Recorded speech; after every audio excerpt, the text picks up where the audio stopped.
बच्चों, आज मैं आपको कक्षा 10वीं की स्पर्श पाठ्य पुस्तक से पद्य भाग का पाठ मनुष्यता पढ़ाऊंगी, जिसके लेखक हैं मैथिली शरण गुप्त। इस पाठ में पहले मैं आपको कवि परिचय बताऊंगी, फिर काव्यांश की पूरी व्याख्या करवाऊंगी और इसके बाद में प्रश्न उत्तर पढ़ाऊंगी। तो सबसे पहले हम कवि परिचय पढ़ते हैं। मैथिली शरण गुप्त का कवि परिचय। जो स्थान आकाश में या गगन में प्रथम नक्षत्र का होता है और पुष्पमाला में प्रथम पुष्प का होता है, वही स्थान भारतीय कविता में मैथिली शरण गुप्त जी का है। मैथिली शरण गुप्त जी आधुनिक युग के कविताकारों में उनका सर्वश्रेष्ठ स्थान है। उनका जन्म सन 1886 में चिड़गांव जिला झांसी में हुआ था। इनके पिता का नाम रामचरण गुप्त था। इन्होंने अपने जीवन में अनेक कविताएं लिखी हैं, कहानियां लिखी हैं, बहुत कुछ लिखा है। और जब इनका आचार्य महावीर प्रसाद द्विवेदी जी से संगम हुआ तो उनका संगम इनके लिए वरदान साबित हुआ, क्योंकि उन्होंने इन्हें जीवन में आगे बढ़ने के लिए अनेक तरीके बताए, जो अनेक तरीके उनको अखंड महिमा मंडित से हुए। इनका जो मृत्यु है, इनकी मृत्यु सन 1964 में हुई थी। और जो इनकी रचनाएं हैं वो है जयद्रथ वध, भारत भारती, पंचवटी, साकेत, शकुंतला आदि। इसके बाद जो हम पढ़ेंगे कविता, उसका नाम है मनुष्यता। तो मनुष्यता कविता पढ़ाने से पहले मैं आपको इस कविता के बारे में थोड़ा सा बताती हूँ कि मैथिली शरण गुप्त जो है, जो राष्ट्र कवि माने जाते हैं, इन्होंने अपने मधुर हाथों से सरस्वती की वीणा पर राष्ट्रीयता की जो ध्वनि निकाली थी, वह राष्ट्रीयता की ध्वनि संपूर्ण भारतवर्ष में भारती के रूप में गूंज उठी। इसलिए जितने भी कहानीकार हैं, जितने भी कविता लिखने वाले हैं, उन सब में मैथिली शरण गुप्त जी का सर्वश्रेष्ठ स्थान है और ये मनुष्यता उनकी सर्वश्रेष्ठ कविता है। मनुष्यता कविता में उन्होंने बताया है कि मनुष्य को हमेशा परोपकार की भावना रखनी चाहिए, उदार हृदय होना चाहिए और दूसरों के प्रति हमेशा सहायता की भावना रखनी चाहिए। मनुष्य को एकजुट होकर मिलजुल कर आगे बढ़ना चाहिए। इसके अलावा वो ये कहते हैं कि जिस संसार में मनुष्य तो है मरणशील, जो मनुष्य पैदा हुआ है उसकी मृत्यु निश्चित है, तो मनुष्य को ऐसे कार्य करने चाहिए कि मृत्यु के बाद उसे लोग याद करें, तो यही मृत्यु कहलाती है सुमृत्यु। लेकिन जो मनुष्य इस जन्म में अच्छे कार्य नहीं करता है और स्वार्थ लिप्सा में लगा रहता है, घमंड और अहंकार के साथ जीता है, तो वह जीवन पशु के समान है। इसीलिए उन्होंने परोपकार और उदार हृदय का उदाहरण देते हुए रतिदेव का, ऋषि दादी जी का, कर्ण का, गंधार नरेश का उदाहरण भी उन्होंने दिया है।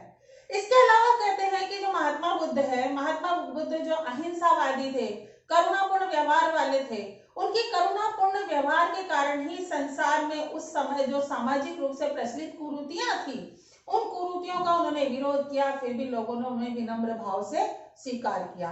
तो कहने का तात्पर्यता यह है कि मनुष्यता वही है जो हम एक दूसरे के साथ मिलजुल कर, एकजुट होकर परोपकार के द्वारा लोक कल्याण की भावना का कार्य करते हैं। सच्चा मनुष्य वही है। अब मैं आपको इस कविता के जो काव्यांश है, उन काव्यांशों की एक एक करके व्याख्या समझाऊंगी। पहला काव्यांश है, विचार लो कि मृत्यु हो ना मृत्यु से डरो कभी, मरो परंतु यूं मरो की याद जो करे सभी। हुई नहीं सुमृत्यु तो वृथा मरे वृथा जिए, मरा नहीं वही कि जो जिया न आपके लिए। वही पशु प्रवृत्ति है कि आप ही चरे, वही मनुष्य है जो कि मनुष्य के लिए मरे। तो आचार्य जो हमारे मैथिली शरण गुप्त जी कवि हैं, उन कवि ने इस काव्यांश में बताया है कि मनुष्य को हमेशा परोपकार की भावना रखनी चाहिए और एक दूसरे के साथ मिलजुल कर, एकजुट होकर कार्य करना चाहिए। तो विचार लो कि मृत्यु हो ना मृत्यु से डरो कभी, मृत्यु यानी मरणशील, कि इस बात को हर मनुष्य को जान लेना चाहिए कि मनुष्य मरणशील है। ना मृत्यु से डरो कभी, कि ये सभी जानते हैं कि संसार में हमने जन्म लिया है, तो जन्म लेने के बाद हमारी मृत्यु निश्चित है, इसलिए मनुष्य को मृत्यु से कभी भी डरना नहीं चाहिए। मरो परंतु यूं मरो कि याद जो करे सभी, कि संसार में जन्म लिया है तो मरना निश्चित है, लेकिन व्यक्ति को इस संसार में रहते हुए इतने परोपकार के और इतने अच्छे कार्य करने चाहिए कि मरने के बाद लोग उसे हमेशा याद करें। हुई नहीं सुमृत्यु तो वृथा मरे वृथा जिए, कि जिस इंसान की सुमृत्यु यानी अच्छी मृत्यु, तो अच्छी मृत्यु उसकी होती है जो हमेशा इस संसार में रहते हुए परोपकार के, लोक कल्याण के भाव काम करते हैं और एक दूसरे की सहायता करते हैं। तो जिसकी ऐसी अच्छी मृत्यु नहीं होती उसके लिए जीना भी बेकार है और उसके लिए मरना भी बेकार है। मरा नहीं वही कि जो जिया ना आपके लिए, वही पशु प्रवृत्ति है कि आप ही चले, कि जो व्यक्ति केवल अपने स्वार्थ के बारे में सोचता है, अपने ही बारे में सोचता है, घमंड में, अहंकार में, लोलुपता में जीता है, वह पशु के समान है। क्योंकि पशु क्या है, पशु केवल स्वयं ही अपने लिए ही चलता है और अपने लिए ही जीता है, तो ऐसे मनुष्य को हम पशु के समान मानते हैं। वही मनुष्य है जो कि मनुष्य के लिए मरे। इस संसार में सच्चा मनुष्य वही है जो हमेशा दूसरों के लिए परोपकार की भावना रखे और दूसरों की सहायता करे। अब हम दूसरा काव्यांश पढ़ते हैं। ये दूसरा काव्यांश है। उसी उदार की कथा सरस्वती बखानती, उसी उदार से धरा कृतार्थ भाव मानती, उसी उदार की सदा सजीव कीर्ति पूजती, तथा उसी उदार को समस्त सृष्टि पूजती। अखंड आत्म भाव जो असीम विश्व में भरे, वही मनुष्य है जो मनुष्य के लिए मरे।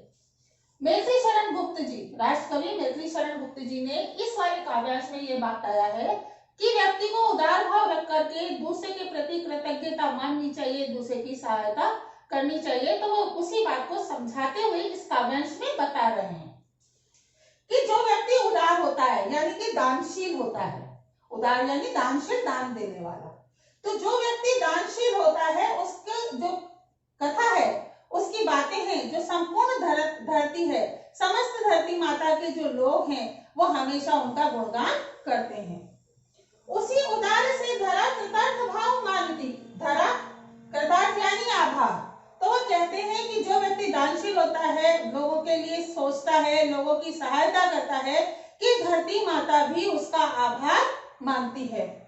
उसी उदार की कथा सजीव कीर्ति पूजती, कि जो व्यक्ति दानशील है, उदार है, दूसरों की सहायता करता है, दूसरों को कष्ट में नहीं देख पाता है, ऐसे व्यक्ति की कीर्ति यानी यश पूरे संसार में फैल जाता है।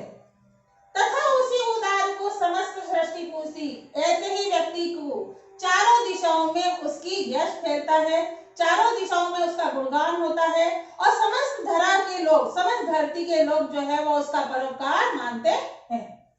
अखंड आत्म भाव जो असीम विश्व में भरे, वही मनुष्य है जो मनुष्य के लिए मरे। आत्मभाव यानी अपनेपन की भावना, कि जो अपनेपन की भावना का लोगों के साथ व्यवहार करता है, तो जिस व्यक्ति में अपनेपन की भावना होती है वो समस्त विश्व उसके प्रति आभार मानता है और उसके अपनेपन को आत्मसात करता है। कहने का तात्पर्य है कि हमें एकजुट होकर के समस्त सृष्टि के लोगों के साथ अपनेपन और आत्मभाव का व्यवहार करना चाहिए। वही मनुष्य है जो मनुष्य के लिए मरे। तो कवि कहते हैं कि संसार में सच्चा मनुष्य वही है जो दूसरों के प्रति उदारता की भावना रखता है, परोपकार की भावना रखता है, हमेशा दूसरों की सहायता करने का विचार अपने मन में रखता है। अब आता है तीसरा काव्यांश। शुद्धार्थ रति देव ने दिया करस्त थाल भी, तथा दधीचि ने दिया परार्थ अस्थि जाल भी, उसी ने क्षितिज ने स्वमास दान भी दिया, सहर्ष वीर कर्ण ने शरीर चर्म भी दिया। अनित्य देह के लिए अनादि जीव क्या करे, वही मनुष्य है जो मनुष्य के लिए मरे। राष्ट्रकवि मैत्री शरण गुप्त ने इस तीसरे वाले काव्यांश में हमारे देश में जितने भी दानवीर लोग हुए हैं और जो महापुरुष हुए हैं, उन महापुरुषों का उदाहरण देते हुए वह कहते हैं और बताते हैं, क्या बता रहे हैं? शुद्धार्थ रति देव ने दिया करस्त थाल भी, कि क्षुधार्त यानी भूख से व्याकुल, कि भूख से व्याकुल रतिदेव जब हाथ में थाली लेकर के खाना खा रहे थे तो उन्होंने पास में देखा कि एक कुत्ता भूखा बैठा हुआ है, तो उन्होंने अपने हाथ की जो थाली थी वो कुत्ते को दे दी और उस भोजन के बिना वह भूखे ही रहे। तथा दधीचि ने दिया पराठ हस्ती जाली, कि जब देवताओं पर असुरों ने आक्रमण कर दिया था तो देवताओं को अपनी रक्षा के लिए वह दधीचि ऋषि के पास आए और उनसे उनकी हड्डियों का दान मांगा। तो दधीचि ऋषि ने अपने शरीर की पूरी अस्थियां देवताओं को दान कर दी और देवताओं ने उसे वज्र बनाया और वज्र बना करके असुरों का संहार किया। तो कहने का तात्पर्य यह है कि दधीचि ऋषि ने अपने संपूर्ण अस्थि जाल का देवताओं को दान कर दिया। उशीना क्षितिज ने स्वमास दान भी दिया। उशीना यानी गंधार नरेश राजा क्षितिज, गंधार नरेश राजा क्षितिज ने एक कबूतर की रक्षा के लिए अपने संपूर्ण शरीर के मांस का दान कर दिया। सहर्ष वीर कर्ण ने शरीर चर्म भी दिया, कि दानवीर कर्ण के बारे में सभी जानते हैं कि दानवीर कर्ण सूर्य देव के पुत्र थे और उनके जन्म के समय पर ही उनके शरीर पर कवच और कुंडल था। तो जब इंद्रदेव ने कर्ण से उनका शरीर कवच और कुंडल मांगे तो उन्होंने उसको भी दान कर दिया, जबकि वो जानते थे कि इसके भी ये जो कवच है ये उनकी खुद की रक्षा के लिए, लेकिन उन्होंने अपनी रक्षा की चिंता ना करते हुए भी उसे दान कर दिया।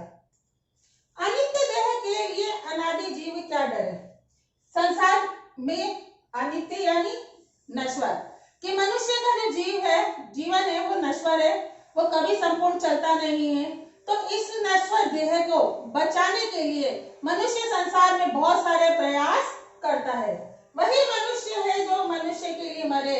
तो कवि कहते हैं कि संसार में सच्चा मनुष्य वही है जो दूसरों की रक्षा करते हुए अपना सर्वस्व न्यौछावर कर देता है और अपने प्राणों का समर्पण कर देता है, लेकिन वह डरता नहीं है। तो मनुष्यता यह है और सच्चा मनुष्य वह है जो दूसरों की रक्षा के लिए अपने प्राणों तक की आहुति भी दे देता है।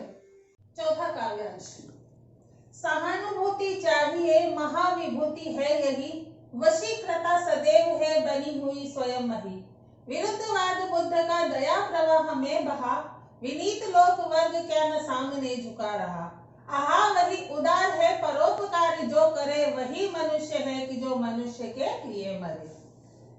राष्ट्रकवि मैत्रीशरण गुप्त जी ने इस काव्यांश में बताया है कि व्यक्ति को हमेशा उदारता की भावना रखनी चाहिए और एक दूसरे को सहायता करनी चाहिए। तो सहानुभूति चाहिए महाविभूति है, जिस मनुष्य में दूसरे व्यक्ति के प्रति सहानुभूति और परोपकार की भावना है वही धनी है। महाविभूति है यही, महाविभूति यानी सबसे बड़ी पूंजी, तो ये सहानुभूति ही सबसे बड़ी पूंजी है। वशीकृता सदैव है बनी हुई स्वयं मही, कि ऐसा व्यक्ति जो दूसरे के प्रति परोपकार और सहानुभूति की भावना रखता है, सभी व्यक्ति उसके वश में हमेशा बने रहते हैं और धरती पर जितने भी लोग हैं वह भी उसके वश में रहते हैं, क्योंकि वह दयालु और सहानुभूति रखने वाला होता है। विरुद्धवाद बुद्ध का दया प्रवाह में बया, महात्मा बुद्ध के लिए कहा जाता है, उनकी करुणा की भावना का वर्णन किया जाता है कि उनकी जो करुणा की भावना है वो विश्व प्रसिद्ध है। तो इसीलिए कहा गया है कि महात्मा बुद्ध ने उस समय समाज में प्रचलित परंपराओं का और कुरीतियों का विरोध किया, तो उन कुरीतियों का विरोध करने के बावजूद भी जो उनका करुणापूर्ण व्यवहार था, उस व्यवहार के कारण समस्त लोक वर्ग झुक गया। आहा वही उदार है परोपकार जो करे, कि संपूर्ण धरती ने विनम्र होकर के उनके परोपकार की भावना के कारण उनके सामने झुक गई। इसलिए संसार में वही व्यक्ति महान है जो उदार है, वही मनुष्य है कि जो मनुष्य के लिए मरे। इसलिए मैत्रीशरण गुप्त कहते हैं कि सच्चा मनुष्य वही है जो दूसरे के प्रति उदारता परोपकार की भावना रखता है और अपना सब कुछ न्यौछावर करने के लिए तैयार रहता है। काव्यांश नंबर 5, रहो न भूल के कभी मदान तुच्छ चित्त में, सनाथ जान आपको करो न गर्व चित्त में, अनाथ कौन है यहाँ त्रिलोकनाथ साथ है, दयाल दीन बंधु के बड़े विशाल हाथ हैं, अतीव भाग्यहीन है अधीर भाव जो धरे, वही मनुष्य है कि जो मनुष्य के लिए मरे। कहने का तात्पर्य ये है कि मैथिलीशरण गुप्त कहते हैं कि गर्व, घमंड, अहंकार तुच्छ वस्तु हैं। जो व्यक्ति घमंड और अहंकार अपने मन में रखता है उसका जीवन बेकार है। तो रहो न भूल के कभी मदान्ध तुच्छ चित्त में, मदान्ध यानी घमंड, अहंकार, कि मनुष्य को कभी भी भूल करके भी अपने हृदय में घमंड, अहंकार की भावना को रखना नहीं चाहिए। समाध जान आपको करो न गर्व चित्त में, कि अपने आप को धनी समझ करके या अपने आप को बहुत ज्यादा संपत्ति का मालिक समझने के कारण कभी भी मन में ये गर्व नहीं करना चाहिए कि मैं ही सबसे ज्यादा शक्तिशाली हूँ या मैं ही महत्वपूर्ण हूँ और मुझे ही लोग मेरे आगे पीछे घूमेंगे, मेरा कहना मानेंगे। ऐसा नहीं है। अनाथ कौन है, यहाँ त्रिलोकनाथ साथ है, कि संसार में कोई भी अनाथ नहीं है, सबके साथ ईश्वर है। ईश्वर दयालु है, कृपा निधान है, सबकी सहायता करने वाला है, तो त्रिलोकनाथ साथ है। तो ऐसे व्यक्ति जो गरीब भी हैं उनके साथ भी हमेशा ईश्वर है, जो तीनों लोकों का स्वामी और उनकी सहायता करने वाला है। दयालु बिंदु बंधु के बड़े विशाल हाथ हैं, कि ऐसे ईश्वर के बहुत बड़े हाथ हैं, यानी कि वो हमेशा ही अपने भक्तों की, अपने लोगों की सहायता करने के लिए तैयार रहता है। अतीव भाग्यहीन है अधीर भाव जो धरे, कि ऐसे लोग भाग्यहीन हैं जो गरीब होने के कारण बेचैन होते हैं, दुखी होते हैं। तो उन्हें गरीब होने के कारण दुखी नहीं होना चाहिए, बेचैन नहीं होना चाहिए, क्योंकि जो ये सोचता है कि वो गरीब है और ईश्वर के को सोचता है कि वो उसके साथ नहीं है, तो वह व्यक्ति भाग्यहीन है, क्योंकि ईश्वर तो गरीब के भी साथ में है। वही मनुष्य है कि जो मनुष्य के लिए मरे। इसलिए कवि मैथिलीशरण गुप्त कहते हैं कि इस संसार में सच्चा मनुष्य वही कहलाता है जो ईश्वर में विश्वास रखता है और दूसरों की सहायता करता है, घमंड नहीं करता है, लोगों के प्रति परोपकार की भावना रखता है और अपना सर्वस्व न्यौछावर करने के लिए तैयार रहता है, वही सच्चा मनुष्य है। काव्यांश नंबर 6। अनंत अंतरिक्ष में अनंत देव है खड़े, समक्ष ही स्वबाहु जो बढ़ा रहे बड़े बड़े, परस्परावलंब से उठो तथा बढ़ो सभी, अभी अमर्त्य अंक में अपंक हो चढ़ो सभी। रहो न यूं कि एक से न काम और का सरे, वही मनुष्य है कि जो मनुष्य के लिए मरे। इसमें वो ये कह रहे हैं कि हर मनुष्य को एक दूसरे के साथ हाथ से हाथ मिला करके एक दूसरे की सहायता करते हुए आगे बढ़ना चाहिए। तो अनंत अंतरिक्ष में अनंत देव है खड़े, वो कहते हैं कि इस अंतरिक्ष में, इस असीम धरती पर अनेक देव हैं जो आपकी सहायता करने के लिए तैयार हैं। समक्ष ही स्वबाहु जो बढ़ा रहे बड़े बड़े, जो मनुष्य को उसकी सहायता करने के लिए, मनुष्य को आगे बढ़ने के लिए अपनी बाहें फैलाए तैयार खड़े हैं ताकि मनुष्य आगे बढ़ सके। परस्परावलंब से उठो तथा बढ़ो सभी, और उनका मानना यह है कि परस्परावलंब यानी एक दूसरे को सहायता देना, कि मनुष्य को एक दूसरे की सहायता देते हुए आगे बढ़ते रहना चाहिए, क्योंकि ईश्वर तो अपनी बाहें फैलाए सबको अपनी गोद में लेने को तैयार है। अभी अमर्त्य अंक में अपंक हो चढ़ो कभी। अमर्त्य अंक में यानी कि ईश्वर की गोद में, अपंक यानी कलंकित, जो व्यक्ति कलंकित है, जिसकी आत्मा कलुषित है और वो दूसरों के बारे में भला नहीं सोच सकता है, तो ऐसे व्यक्ति को कभी भी ईश्वर अपने लिए स्वीकार नहीं करता है। रहो न यूं कि एक से न काम और का सरे, वह कहते हैं कि इस संसार में मनुष्य को केवल अपने बारे में ही नहीं सोचना चाहिए, मनुष्य को दूसरे के बारे में भी सोचना चाहिए। कि जो मनुष्य लालची है वो सोचता है कि जो भी सब कुछ है केवल मेरा ही हो, तो ऐसा इस संसार में ईश्वर भी नहीं चाहता है।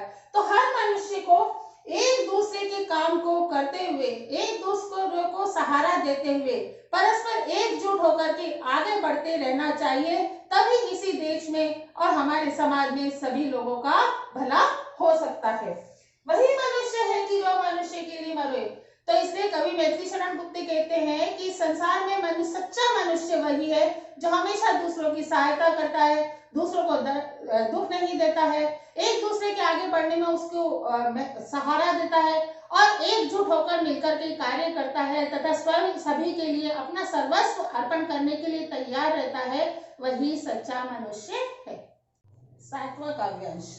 मनुष्य मात्र बंधु है, यही बड़ा विवेक है। पुराण पुरुष स्वयंभू पिता प्रसिद्ध एक है। फलानुसार कर्म के अवश्य बाह्य भेद हैं, परंतु अंतरेक्य में प्रमाण भूत वेद है। अनर्थ है कि बंधु ही न बंधु की व्यथा हरे, वही मनुष्य है कि जो मनुष्य के लिए मरे। राष्ट्र कवि मैथिली शरण गुप्त ने इस काव्य में बताया है कि मनुष्य ईश्वर की संतान है, इसलिए संसार के सभी लोग भाई बहन है, इसलिए हमें सभी एक दूसरे की सहायता करनी चाहिए। तो मनुष्य मात्र बंधु है, यही बड़ा विवेक है कि सभी मनुष्य एक दूसरे के भाई बंधु हैं, यही सबसे बड़ा ज्ञान है। पुराण पुरुष स्वयंभू पिता प्रसिद्ध एक है कि ईश्वर, पुराण पुरुष स्वयंभू यानी ईश्वर पूरे संपूर्ण संसार को बनाने वाला है, इसलिए वही पिता है और इस संसार में रहने वाले सभी मनुष्य ईश्वर की संतान होने के कारण आपस में भाई बहन हैं, यानी कि भाई बंधु हैं, कोई भी एक दूसरे से अलग नहीं है। फलानुसार कर्म के अवश्य बाह्य भेद हैं, लेकिन कवि कहना चाहते हैं कि हर मनुष्य के आपको अपने कर्मों का फल भोगना पड़ता है, तो उन कर्मों का फल भोगने के कारण ही हर मनुष्य को अपने जीवन में सुख सुविधा दुख जो भी मिलता है वो अलग अलग होता है, लेकिन ईश्वर सभी के लिए है और सभी का पिता है, वह किसी का बुरा सोच भी नहीं सकता। अनर्थ परंतु अंतरेक्य में प्रमाणभूत वेद है। हमारे जो वेद है ऋषि मुनियों द्वारा लिखे गए, उन वेदों में भी बताया गया है कि आंतरिक रूप से मनुष्य ईश्वर की संतान होने के कारण ईश्वर जो मनुष्य है वह सभी भाई बंधु हैं। अनर्थ है कि बंधु ही न बंधु की व्यथा हरे, वही मनुष्य है कि जो मनुष्य के लिए मरे। कि सबसे अनर्थ, सबसे बड़ी बुरी बात क्या है कि मनुष्य होकर भी दूसरे मनुष्य के दुख को दूर करने का प्रयास नहीं करता। दूसरों की दुख देख करके वह प्रसन्न होता है, वह सोचता है कि जो मैं कर रहा हूँ संसार में वही केवल सत्य है, जबकि दूसरे व्यक्ति के दुखों को भी देखना चाहिए, दूसरे के कष्टों को दूर करने का प्रयास करना चाहिए, तभी वह सच्चा मनुष्य है। तो कहने का तात्पर्य है कि इस संसार में सच्चा मनुष्य वह है जो हर दूसरे मनुष्य को दुखों को दूर करता है, दूसरे की सहायता करता है, परोपकार करता है और अपना सर्वस्व अर्पण करने के लिए तैयार रहता है। काव्यांश 8वां। चलो अभिष्ट मार्ग में सहर्ष खेलते हुए, विपत्ति विघ्न जो पड़े उन्हें ढकेलते हुए, घटे न हेल मेल हाँ बढ़े न भिन्नता कभी, अतर्क एक पंथ के सतर्क पंथ हो सभी, तभी समर्थ भाव है कि तारता हुआ तरे, वही मनुष्य है कि जो मनुष्य के लिए मरे। यहाँ पर राष्ट्रकवि मैथिली शरण गुप्त क्या कहते हैं, अभिष्ट मार्ग यानी इच्छित मार्ग, जो आपको पसंद हो उस रास्ते पर चलना, कि हमें अपनी इच्छा अनुसार अपने इच्छित मार्ग पर प्रसन्नता पूर्वक चलना चाहिए। विपत्ति विघ्न जो पड़े उन्हें ढकेलते हुए, कि रास्ते में चलते हुए अनेक विपत्तियां आती हैं, बाधाएं आती हैं, कष्ट आते हैं, तो परस्पर सहयोग के साथ एकजुट होकर के मिलजुल करके उन्हें आगे कष्टों को दूर करते हुए हमें अपनी प्रसन्नता पूर्वक अपने मार्ग पर चलना चाहिए। घटे न हेल मेल हाँ बढ़े न भिन्नता कभी, तो वो क्या कह रहे हैं, अपने इच्छित मार्ग पर चलते हुए जो हम चलते हैं तो हमें आपस में चलते हुए कभी हमारे बीच में विचारों का मतभेद नहीं होना चाहिए, और एक दूसरे को जो हेल मेल है, एक दूसरे की सहायता है, जो हमारी मित्रता है वो कम ना होना चाहिए, और बढ़े न भिन्नता कभी, और विचारों में भिन्नता कभी भी उत्पन्न नहीं होनी चाहिए। अतर्क एक पंथ के सतर्क पंथ हो सभी, कि जब सभी पंथ के लोग यानी सभी लोग मिलजुल करके चलते हैं तो हमें तर्क रहित होकर के चलना चाहिए। हमें अपने विचारों में कभी भी भिन्नता पैदा अगर नहीं करनी है तो हमें एक दूसरे के साथ तर्क और वितर्क न करते हुए मित्रता के साथ, हेल मेल के साथ आगे बढ़ते रहना चाहिए। तभी समर्थ भाव है कि कायरता हुआ करे। समर्थ, वही व्यक्ति समर्थ है, वही व्यक्ति जागरूक है, वही मनुष्य सही है जो दूसरों को तारे, यानी कि जो दूसरों के कष्टों को दूर करे, यानी कि केवल अपने बारे में न सोच करके दूसरों के कष्टों के बारे में सोचे और उनके कष्टों को दूर करके उन्हें भी प्रगति के पथ पर आगे बढ़ने के लिए प्रेरित करे, तो वही मनुष्य है। वही मनुष्य है कि जो मनुष्य के लिए मरे। इसलिए राष्ट्रकवि मैथिली शरण गुप्त कहते हैं कि सच्चा मनुष्य वही है जो इस संसार में रहते हुए लोगों की सहायता करे, लोगों के प्रति परोपकार और उदारता की भावना रखे, तो वही सच्चा मनुष्य है जो अपना सर्वस्व अर्पण करने के लिए तैयार है। इस प्रकार मैंने आपको ये पूरे पाठ की व्याख्या समझा दी है। अब हम इस पाठ के प्रश्न उत्तर करेंगे। तो मैं प्रश्नों के उत्तर आपको थोड़ा बहुत समझाऊंगी और उसके बाद इन प्रश्नों के उत्तर आपको स्वयं करने हैं। अगर आपको कोई चीज इसमें समझ में नहीं आती है या कोई परेशानी होती है तो आप इसे कमेंट्स बॉक्स में पूछ सकते हैं। तो पहला प्रश्न, कवि ने कैसी मृत्यु को सुमृत्यु कहा है? कवि ने कहा है कि संसार में जितने भी लोग हैं वह केवल अपने बारे में सोचते हैं। तो जो व्यक्ति इस संसार में जन्म लेने के बाद दूसरों के प्रति परोपकार की भावना रखता है, उदारता की भावना रखता है और लोगों की सहायता करता है और लोगों उसके मरने के बाद लोग उसे याद करते हैं, तो वो मृत्यु सुमृत्यु कहलाती है। प्रश्न नंबर 2, उदार व्यक्ति की पहचान कैसे होती है? उदार व्यक्ति की पहचान हम उसके विचारों से, उसके कार्यों से कर सकते हैं। उदार व्यक्ति परोपकारी होता है, सहनशील होता है, दूसरे को जब भी कष्ट पहुंचता है तो उसके कष्टों को दूर करने का प्रयास करता है, उसके प्रति संसार के लोगों के मन में के प्रति उसके मन में करुणा की भावना होती है, वह सहनशील होता है। तो इसी प्रकार के सारे गुण एक उदारशील व्यक्ति में होते हैं। प्रश्न नंबर 3, मनुष्य मात्र बंधु है से आप क्या समझते हैं? मनुष्य मात्र बंधु है कहने का तात्पर्य है कि संसार जो है ईश्वर ने बनाया है। तो जब संसार ईश्वर ने बनाया है तो संसार में जितने भी लोग हैं वो ईश्वर की संतान हैं। तो हम सब ईश्वर की संतान होने के कारण आपस में भाई बंधु हैं। तो भाई बंधु होने के कारण हम उसको सभी को एक दूसरे के साथ विचार विमर्श करते हुए, तर्क रहित होते हुए, सहनशीलता के साथ एक दूसरे के काम आना चाहिए, एक दूसरे की सहायता करनी चाहिए, परोपकार करना चाहिए, यही इसका अर्थ है। कवि ने सबको एक होकर चलने की प्रेरणा क्यों दी है? कवि ने सबको एक होकर चलने की प्रेरणा क्यों दी है कि अंतरिक्ष में अनेक देव हैं जो बाहें पसार कर आपको अपनी गोद में स्थान देने के लिए तैयार हैं।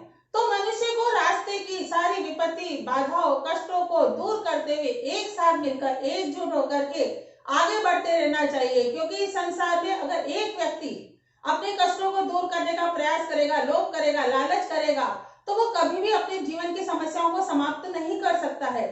तो जो व्यक्ति मिलकर के कार्य करता है, तो मिलकर के कार्य करने से उन समस्याओं का समाधान जल्दी होता है। इसलिए एक दूसरे के साथ मिलकर के हमें आगे बढ़ना चाहिए। इसके लिए कोई किसान और लकड़हारे की कहानी भी एक उदाहरण है। पाठ के आधार पर व्यक्ति को कैसा जीवन व्यतीत करना चाहिए? पाठ के आधार पर व्यक्ति सहनशील हो, दयालु हो, परोपकारी हो, दूसरों की सहायता करने वाला हो, अपने बारे में ना सोचने वाला हो। जब कोई भी समस्या आए तो हिल मिलकर, एकजुट होकर मिलकर के एक साथ चलना चाहिए। ईश्वर को की संतान अपने को मानते हुए पूरे संसार के लोगों को अपना भाई बंधु मानना चाहिए। किसी के प्रति कपट या कटुता की भावना नहीं रखनी चाहिए। परस्पर सद्भावना, सद्विचार, मतलब इसमें आप पूरा डिटेल लिख सकते हैं।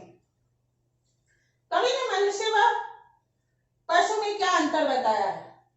कवि ने बताया है कि मनुष्य विवेकी है, ज्ञानी है। तो जब कवि मनुष्य विवेकी है, ज्ञानी है, तो वो जो भी कार्य करता है वो सोच समझ के करता है। तो कवि जो कार्य सोच समझ करके करता है तो उसके द्वारा किया गया कार्य अच्छा होता है। उसमें वह व्यक्ति दूसरों की सहायता भी करता है, परोपकार भी करता है।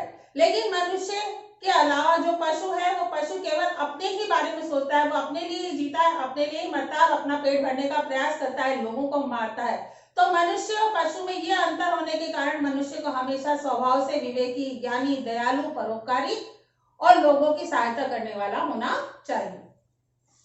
फलानुसार कर्म के अवश्य बाह्य भेद है, स्पष्ट कीजिए।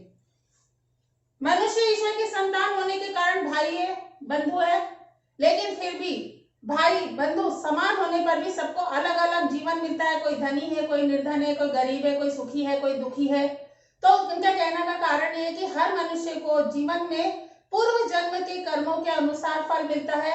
इसलिए ये हमारी बात हमारे वेदों में भी कही गई है। इसलिए हमारे पारंपरिक रूप से हम सब भाई बंधु होते हुए भी हमारे पिछले जन्मों के कर्मों के अनुसार हमारे को जीवन व्यतीत करना पड़ता है। दधीचि कर्ण आदि ने मनुष्यता का क्या संदेश दिया है? अब इसमें आप दधीचि की कहानी मैंने आपको बताई थी, कर्ण की कहानी आपको बताई थी। तो दधीचि और कर्ण ने लोक कल्याण के लिए, परोपकार के लिए, उदारता के लिए अपना सर्वस्व अर्पण करके दूसरों को सुख पहुंचाने के लिए स्वयं को परेशानी में डाला, कष्ट में डाला। तो यही चीजें हैं, इसमें आप जितने भी गुण लिख सकते हो, सहनशील हो, दयालु हो, परोपकारी हो, दूसरों की सहायता करने वाला हो, मिलजुल कर रहने वाला हो, कटुता की भावना ना हो, कपट की भावना ना हो। कोई भी व्यक्ति अगर आपसे सहायता मांगने आए तो आप उसकी सहायता करें, आप परोपकारी हो। ये सारे संदेश मनुष्यता पाठ में इनके माध्यम से दिए गए। तो इस प्रकार से मैंने आपको इस पाठ का कवि परिचय, काव्यांश की व्याख्या और प्रश्न के उत्तर सभी आपको समझा दी हैं। इसके अलावा भी अगर आपके पास कोई प्रश्न हो जिनका आपको उत्तर जानना हो, या इन प्रश्नों में, इन काव्यांश में आपको कोई समस्या आए, तो आप कमेंट्स बॉक्स में पूछ सकते हैं। और आप मेरे चैनल को सब्सक्राइब करें और लाइक करें।